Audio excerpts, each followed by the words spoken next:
Up next, an old theater's been attracting filmgoers since 1916.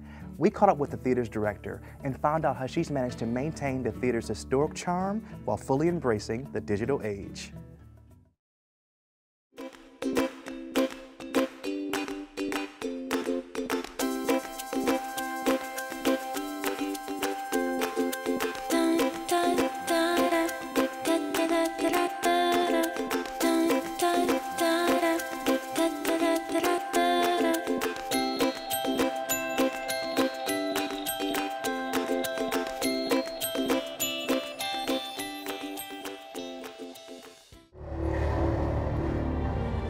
The Strand Theater was built in 1916 by Henry Biberson Jr., a proprietor out of Wheeling, West Virginia. The theater originally sat 800 people, and it was the only major, there were 5 other theaters in the town, but basically the Strand came in and was bigger and prettier than all of them. We are the longest continually operated movie theater in the state of Ohio. We've been showing films since April 10th, 1916. And now we have 3 screens with a total of 580 seats. This is the original 1916 projection booth. So this was built when the theater was built. This is a concrete box because back in the day film was reel-to-reel, nitrate, and the light source was open flame carbon arc rod.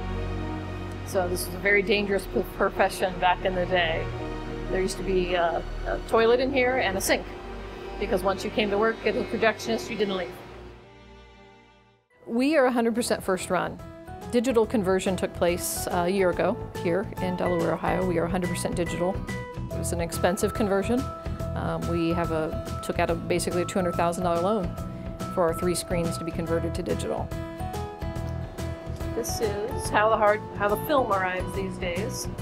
A hard drive. This is Freebirds. We take this out and we put it in our server and ingest it, and that's all she wrote. This is our beautiful digital equipment, and right now in this auditorium tonight, Freebirds is screening up here. So it's all loaded up and ready to go. So this is our player, our projector, got a big old sound rack over here, and it's all automatic. It all just takes care of itself. No reels to change, nothing to grease, nothing to oil, nothing to drip oil. It has made my life easier. Film was heavy. We have 3 flights of stairs to get film up and down. And once a film was built up on a platter, you were carrying about 110 pounds of film laid out in 12,000 feet. And you were carrying it up 3 flights of stairs. Film is still around, but by the end of this year, probably no more. We make every batch of popcorn, 1 batch at a time. It is referred to in this town as Strand corn. People don't call it popcorn, they say we're going to the theater and getting Strand corn.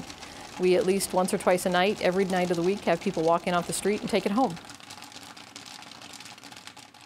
Here in Delaware, we have the luxury, we have kids that came here like myself, bringing their kids. And you have, 4 and 5 generations of people coming to see the movie in the same place. Everybody has the story, our first date was at the movie. It's a very common story. And, these walls can talk. I saw my first movie here, and at the time the curtain still opened and closed, and that was magic. We chose not to do 3D here. The choice was, well, we have a $4.50 matinee, so you can bring a family of 4 to a matinee here for $18. And you don't watch 20 minutes of trailers at the Strand Theater.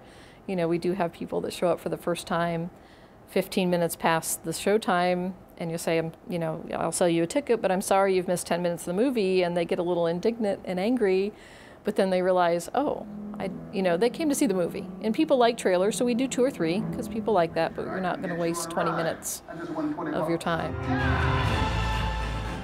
Actually, the theater is owned by a board of directors. We have a 15-member board. We're a nonprofit, and I manage the theater and the building for the board of directors. The magic of the movies, it's that ohm moment with the collective strangers, whether you're screaming or crying or laughing, that you can't get in your home.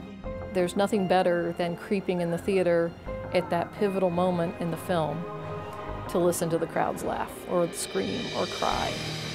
That's the magic of the movies that will never die.